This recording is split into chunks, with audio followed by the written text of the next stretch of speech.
বেনাপোল বন্দর দিয়ে প্রথম চালানে 18 টন ইলিশ ভারতে রপ্তানি হয়েছে। বৃহস্পতিবার দুপুর 2:30টার দিকে বন্দর কর্তৃপক্ষের ছাড়পত্র নিয়ে 6 ট্রাক ভারতে প্রবেশ করে। ভারতে ইলিশ রপ্তানি হচ্ছে। আমরা চাঁদপুর থেকে 4 টন ইলিশ নিয়ে আসছি। এখন বেনাপোল বন্দরে আছি। বেনাপোল বন্দরের কার্যক্রম কমপ্লিট হলে আমরা ভারতে ইলিশ নিয়ে যাব। প্রতি কেজি ইলিশের রপ্তানি মূল্য $10 মার্কিন, যা বাংলাদেশি টাকায় প্রায় 1200 টাকার মতো। প্রাথমিক অবস্থায় ভারতে আমরা রপ্তানি করতে যাচ্ছি ইনশাল্লাহ।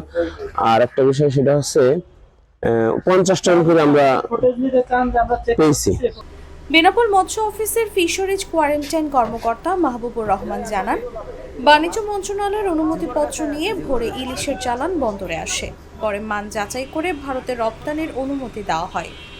প্রথম চালানে 6টি প্রতিষ্ঠানকে 18 টন ইলিশ ভারতে প্রবেশের অনুমতি দেওয়া হয়।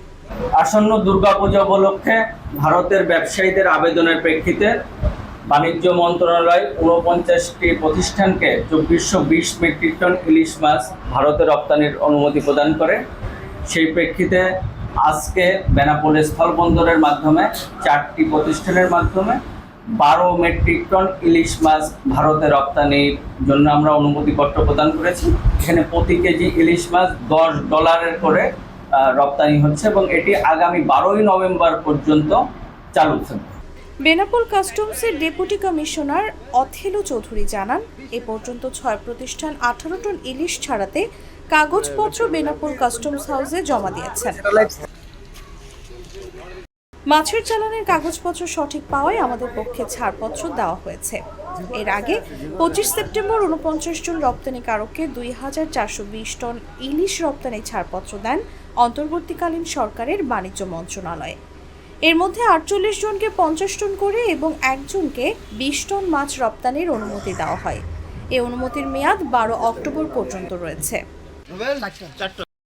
20 কেজি স্যার, 20 কেজি স্যার, আমাদের নতুন প্রোডাক্ট সিক্সার্স। দেখতে তো ভালো, খেতেও ভালো। তুমি একটু বেশিই বলো। জানি স্যার, বিশ্বাস করবেন না, তাই সুপার স্লো মোশন ক্যামেরা নিয়ে এসেছি। দেখেন স্যার, চকলেট পিনাট ক্যারামেল ও নোগাটের দারুণ কম্বিনেশন এলো সিক্সার্স চকলেট কোটেড বার। পুরোটা এনার্জি।